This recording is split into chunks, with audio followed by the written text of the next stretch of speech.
jelaskan. Ya betul. Jadi segala sesuatu itu tidak bisa tiba-tiba, termasuk mengenai keikhlasan. Ketika orang itu misalnya ya, dia itu tidak pernah sholat subuh berjamaah di masjid, lalu kemudian takmir masjid mengadakan acara, siapa yang sholat subuh berjamaah dapat door prize ya, senilai 20.000, bisa dipakai untuk belanja. Kalau lebih dari 20.000 bayar sisanya, tapi sudah didapat potongan 20.000 door prize-nya. Mungkin orang itu pertama-tama ke masjid subuhan itu kepinginnya dapat door prize. Lalu setelah sholat subuh ada pengajian, ya kan, dapat makan. Mungkin awalnya ya itu wah makan ini, motifnya itu. Tapi lama-lama dia mendapatkan siraman rohani, pengetahuan. Ada yang lebih tinggi nilainya dari door prize, dari apa namanya makanan atau minuman, yaitu pahala di sisi Allah lebih tinggi. Akhirnya lama-lama dia lebih suka ke situ. Dulu ceritanya ini, ceritanya Zulaikha. Zulaikha itu kan sampai tergila-gila dengan Nabi Yusuf. Setelah Zulaikha itu banyak belajar agama, lama-lama dia tergila-gila dengan Allah. Takbir, Allahu Akbar, Allahu Akbar, Allahu Akbar. Assalamualaikum warahmatullahi wabarakatuh. Alhamdulillah, apa kabar teman-teman? Mari kita semua bersyukur kepada Allah dan bersalawat kepada Rasulullah. Allahumma sholli ala sayyidina Muhammad wa ala ali sayyidina Muhammad. Alhamdulillah teman-teman, kembali kita bertemu dalam ngobrol-ngobrol santai tetapi berbobot dengan Ustadz Muhammad Ridho Hisam. Dan kali ini kita ingin mengangkat, kebetulan juga channelnya adalah Warung Sodakoh, yang sebentar lagi akan bermilad yang keempat. Jadi kali ini kita akan mengangkat tentang sodakoh atau sedekah. Di tengah-tengah masyarakat khususnya kaum muslimin, bukan pro kontra, tetapi ada yang mengatakan bahwa sesungguhnya ketika kita bersedekah itu hendaknya lebih baik secara sembunyi-sembunyi ya. Tetapi kemudian ada juga yang berpendapat boleh kok kita secara terbuka, karena toh Allah juga membolehkan gitu ya. Jadi kalau di dalam surat Al-Baqarah ayat 274 ya, saya sampaikan artinya saja. Orang-orang yang menafkahkan hartanya di malam hari dan di siang hari secara tersembunyi dan terang-terangan, maka mereka mendapat pahala di sisi Tuhannya. Tidak ada kekhawatiran terhadap mereka dan tidak pula mereka bersedih hati ya. Al-Baqarah ayat 274. Jadi sesungguhnya dalilnya jelas, tetapi supaya perspektifnya lebih luas, lebih jelas, akan kita dengarkan obrolan dengan Ustadz Muhammad Ridho Hisam. Oke, mari kita ikuti bersama. Assalamualaikum warahmatullahi wabarakatuh, Ustadz. Waalaikumsalam warahmatullahi wabarakatuh. Alhamdulillah, syukurillah. Sehat, Ustadz? Alhamdulillah saya sehat ya. Modal kita kesehatan sekarang, Ustadz ya. Amin ya, dan tetap sehat semua. Alhamdulillah, amin. Baik Ustadz, untuk hari ini kita ingin mengangkat lagi-lagi karena ini kaitannya dengan Warung Sodakoh sebagai kegiatan, sebagai gerakan, dan yang sekarang punya channel ya, di YouTube. Ada persoalan, kalau dianggap sebagai persoalan, karena ada persepsi bahwa orang melakukan sedekah, memberikan sedekah itu ya, seharusnya adalah senyap, tersembunyi, tidak diperlihatkan, nanti bisa terjebak riak lah segala macam. Tetapi juga kemudian bagi yang ketika bersedekah itu punya niat syiar atau dakwah, diperlihatkan supaya ada yang menyontoh atau dalam rangka fastabiqul khairat. Nah, kira-kira hal-hal semacam ini bisa Ustadz jelaskan kepada umat, kepada netizen supaya lebih clear, lebih jelas. Ya, terima kasih. Jadi dalam syariah Islam itu ada hal-hal yang memang harus disembunyikan. Disembunyikan itu saja misalnya keikhlasan, jangan diumbar. Ya. Keikhlasan itu kalau bisa tidak ada orang yang tahu. Kalau kita melakukan sesuatu ya, seperti misalnya kita sholat malam. Sholat malam itu biasanya sendiri. Ya. Tapi ada sholat yang harus tahu orang itu kalau kita sholat. Sholat berjamaah, Jumat, orang datang sholat Idul Adha, Idul Fitri ke lapangan. Tidak mungkin kalau di lapangan tidak ada yang lihat. Ya. Jadi ada syiar, ya, ada dakwah yang jahriyah dan ada dakwah yang sirriyah. Jadi dulu Rasulullah itu di awal permulaan dakwahnya itu sirriyah. Jangan sampai ada orang tahu karena membahayakan. Membahayakan jiwanya dan sebagainya. Ya, Islam waktu itu masih sangat lemah dalam arti umat Islam ya masih belum kuat, belum punya kekuatan politik, kekuatan kekuasaan, kekuatan militer, baru kekuatan moral sebagai seorang nabi yang secara moral itu diakui semua bahwa beliau orang yang jujur, yang baik hati, yang amanah dan sebagainya itu. Dan dakwahnya oleh karenanya beliau Siriah di Mekah itu. Tapi kan setelah itu turun ayat untuk menjaharkan dakwah, ya kan? Wa andir ashiratakal aqrabin, mulai dari berilah peringatan pada keluarga dekat. Nah, ini penting ya, keluarganya dulu. Ya. Dan kemudian beliau mengumpulkan keluarganya. Dakwahnya sudah mulai terang-terangan, terbatas di lingkungan keluarga. Jadi zakat misalnya, zakat itu kan ada amil. Dan amil ini kalau ada orang-orang yang seharusnya wajib zakat kok enggak mau mengeluarkan zakat, didatangi, diambil hartanya. Nah, itu pasti terang-terangan. Tidak mungkin amil itu sembunyi-sembunyi, ya kan? Dilaporkan dahulu itu ada yang mendapatkan zakat lalu dilaporkan pada Rasulullah. Lalu ada kaitannya dengan ini untuk engkau ya Rasul zakat, ini untukku, itu yang tidak diperbolehkan. Nanti ada kaitannya dengan suap menyuap atau gratifikasi kalau dalam undang-undang tipikor itu gratifikasi. Nah, jadi kembali kepada sodakoh. Sodakoh itu kenapa harus diumumkan? Ya, agar supaya orang yang belum sodakoh jadi tertarik untuk sodakoh. Ya kan? Mungkin pertama orang yang sodakoh itu ditulis namanya, disebutkan itu dia ada unsur yahnya, ya kan? Mungkin ya. Nanti lama-lama enggak, ya kan?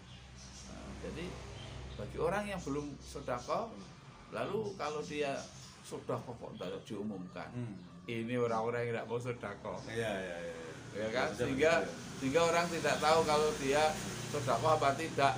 Yang jelas karena memang tidak ada faktanya ya.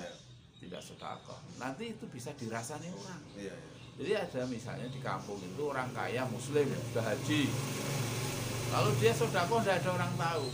Bahkan dia pun memberi kepada orang yang diberi pun tidak tahu kalau itu dari dia. Disusuk ke rumahnya apa-apa, sehingga orang itu bingung, ini dari siapa ini, siapa ini apa ini. Dia bisa jadi tidak mau mengambil sodakohnya itu, takut bukan haknya. Orang tidak jelas ini apa, kan begitu. Ada kaitannya dengan pekerjaan dia apa tidak, misalnya kalau dia sebagai hakim atau sebagai apa. Nah, jadi menurut saya sodakoh itu harus diumumkan. Lebih banyak manfaatnya daripada disembunyikan, ya kan? Nah, lalu diumumkan itu ya tadi seperti Pak Agus sampaikan, itu kaitannya dengan pertanggungjawaban publik, ya kan? Apalagi lembaga yang mengelola itu ya harus memberitahu ini kami terima sekian, kita ya kan? Di masjid misalnya, pembangunan masjid misalnya, orang itu memberi misalnya 100.000, ya, ketika diumumkan tidak diumumkan kan dia bisa curiga, ini kemana ini uangnya, atau diumumkannya cuma 80.000, kurang itu 20.000. Nah, jadi pertanggungjawaban publik itu penting karena kebanyakan kejahatan itu karena diam-diam. Kejahatan banyak dilakukan sembunyi-sembunyi. Kejahatan itu dilakukan di tempat remang-remang. Kejahatan itu bahkan sering disebut dengan penggelapan, di tempat-tempat yang gelap. Maka ada istilah pasar gelap. Kenapa kok pasar gelap? Ya supaya tidak ketahuan ada kejahatannya di situ. Black Nah, market, jadi kalau ada hadis 7 golongan yang akan mendapat perlindungan Allah, ya.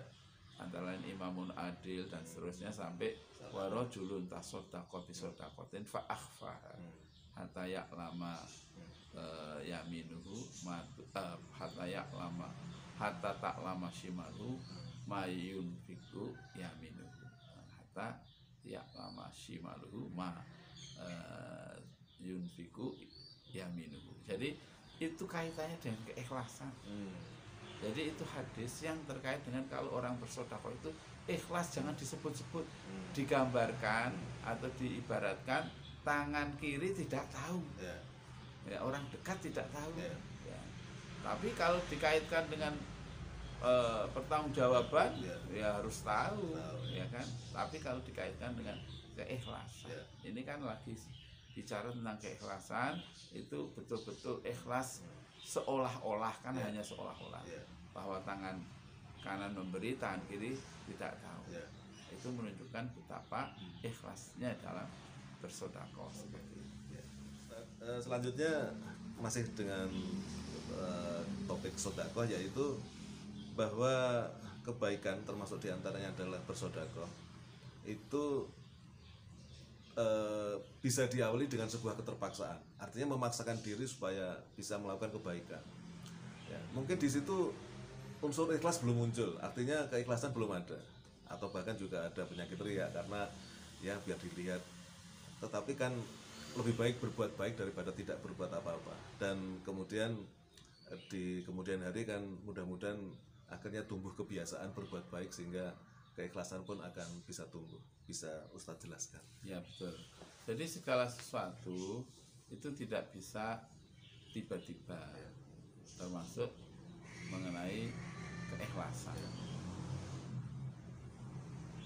Ketika orang itu misalnya ya, dia itu tidak pernah sholat subuh berjamaah di masjid, lalu kemudian takmir masjid mengadakan acara, siapa yang sholat subuh berjamaah dapat door prize, ya, senilai 20.000, bisa dipakai untuk belanja.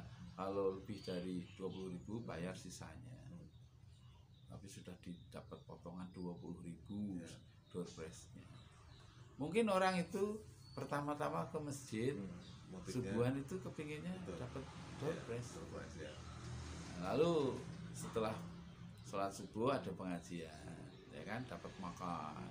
Mungkin awalnya ya itu, wah makan ini, motifnya itu, tapi lama-lama dia mendapatkan siraman rohani, pengetahuan. Ada yang lebih tinggi nilainya dari door prize, dari apa namanya makanan atau minuman, yaitu pahala di sisi Allah lebih tinggi. Akhirnya lama-lama dia lebih suka ke situ. Dulu ceritanya ini, ceritanya Zulaikha. Zulaikha itu kan sampai tergila-gila dengan Nabi Yusuf. Setelah Zulaikha itu banyak belajar agama, lama-lama dia tergila-gila dengan Allah. Artinya lebih banyak bermunajat, sudah tidak mikir Nabi Yusuf lagi. Gitu. Jadi kita kan juga begitu, anak kecil tuh disuruh belajar, ya, diberikan baju seragam, baju baru, sepatu baru, tasnya baru, ya senang dia. Nanti kalau masih TK ya masih ada makanan, ada main-main. Tapi kan tidak mungkin kalau sudah kuliah suruh mainan apa ayun-ayun. Ya dia sudah lebih mengerti betapa pentingnya belajar seperti itu. Nah, ada yang menggunakan istilah terpaksa. Tapi saya sebenarnya kurang cocok, ya, karena terpaksa itu ada penolakan. Ya, kalau terpaksa itu ada penolakan. Kenapa Anda begitu ke masjid dan sebagainya? Terpaksa, kalau enggak saya dihukum. Saya nanti disabeti sama bagian keamanan. Akhirnya dia terpaksa bangun, terpaksa sholat berjamaah. Nah, harapannya, ya, ini namanya disiplin istilah lainnya. Harapannya itu kalau sudah terbiasa, lama-lama dia bisa bangun sendiri. Nah, tapi tetap saja sebenarnya kalau ada cara yang lain tanpa melalui namanya ancaman, hukuman atau punishment, tapi reward Ya. itu saya lebih suka reward itu. Reward, Ya. Jadi memang ada yang mengatakan lebih baik terpaksa masuk surga Ya. daripada sukarela Masuk masuk neraka. neraka, Ya, kan ya, begitu. ya, ya. Nanti kalau sudah di surga yakin dia tidak mau keluar dari surga. Iya. Kan gitu. Iya. Jadi tidak apa-apa lah sekarang terpaksa dulu ya. Tapi sebenarnya kata terpaksa itu kesannya negatif Iya, kan. iya. Nah, bagaimana caranya dengan metode yang canggih, orang tua itu bisa menanamkan anak-anaknya untuk disiplin ibadah, disiplin belajar dan sebagainya, bukan dengan terpaksa, tapi dengan senang hati. Iya. Gitu. Jadi belajar sambil bermain, apa namanya lah, itu metode-metode yang sambil bernyanyi, sambil sehingga kemudian dia menyenangi belajar itu. Nah, itu saya lebih setuju seperti itu. Baik. Untuk yang terakhir Ustadz, jadi kembali lagi kaitannya dengan Warung Sodaqoh yang mempublikasikan kegiatannya di media sosial. Saya didukung oleh argumentasi teman saya bahwa lebih baik kehidupan ini kita isi dengan berita-berita kebaikan ya, daripada berita-berita yang lebih namanya tidak ada manfaatnya. Iya. Itu saya kira bagaimana Ustadz bisa? Ya saya setuju sekali ya. Berita yang kalau kita ikuti di televisi atau di media itu kan banyak berita-berita yang sebenarnya tidak perlu diberitakan. Ya, oke. Sampai berlarut-larut Ya. ulang tahun si artis ini Ya. itu apa? Ya. Manfaatnya juga apa? Paling hanya bikin ngiler, Ya, ya ya, kan? ya, ya. Masyarakat yang nggak mampu melihat, hadiahnya 50 juta, Ya. ulang tahun hadiah 5 juta, Hmm. hadiah perkawinan 50 juta, itu kan ya hanya untuk apa sih tujuannya, sensasi dan sebagainya. Nah saya lebih setuju kalau kebaikan itu sering di-share, Ya, betul. ya. Termasuk kalau di televisi mungkin masih banyak masyarakat di mana di pedalaman, di pedesaan yang menyaksikan TV ya. Itu TV itu tanggung jawab pemerintah juga ya. Nah, tidak hanya swasta. Kemudian acaranya itu digiring supaya masyarakat itu jadi senang belajar, senang bekerja, tidak senang tawuran, tidak senang mengganggu. Jadi dikemas demikian rupa sehingga nanti maju kan mulai dari pikiran. Ya. Jadi dibentuklah pikiran yang positif ya. Saya ada cucu ya, cucu aslinya dari kakak saya, tapi karena saya saudara kakak saya jadi dia manggilnya juga mbah gitu kan, cucu saya tuh masih belum sekolah ibaratnya sudah tahu mbah ini nggak positif mbah, Ya, gitu ya. ngomong seperti itu nggak positif. Ya. Wah, itu kenapa? Karena ibunya itu memang ya pemerhati pendidikan ya tahu, sarjana dan mengerti bagaimana mendidik anaknya. Kalau orang-orang tua dulu kan masih banyak yang bocah ngeyel gitu kan. Jadi ini kan nggak positif ucapan seperti itu. Nah sekarang kita kalau banyak ucapan yang positif, tayangan yang positif seperti Sodaqoh kan menunjukkan kegembiraan dibanding kalau ada misalnya tawuran pelajar. Iya. Kemudian misalnya ada pemalakan apa perampokan atau apa, atau ada namanya padu kalau bahasa Jawanya perang mulut, Perang mulut. produser. Ya. Memang itu banyak orang kepengen lihat tuh. Iya. Ya, tapi konten seperti ini, apalagi itu rekayasa dan sebagainya, jangan dikira tidak selamat dari hukuman, dari pengadilan, ya kan? Nah, dia membuat informasi yang penuh dengan tipu daya, meskipun tujuannya untuk keuntungannya dia. Tapi itu sangat membahayakan, termasuk konten-konten porno. Ya kan orang itu yang penting nanti dilihat berapa yang like, subscribe dan sebagainya, tanpa dia dampaknya dan tanpa dia sadari bahwa setiap apa yang diucapkan, yang dikatakan, setiap yang dia lakukan, tayangan yang dia itu ada pertanggungjawabannya, dan pertanggungjawabannya itu kadang mungkin di dunia itu lepas dari tanggung jawab hukum, ya kan? Tapi tidak akan pernah lepas. Baik Ustaz, terima kasih atas penjelasan terkait dengan amalan-amalan yang disembunyikan ataupun disebarluaskan ya. Kita menambah perspektif kita. Terima kasih. Assalamualaikum warahmatullahi wabarakatuh. Waalaikumsalam warahmatullahi wabarakatuh.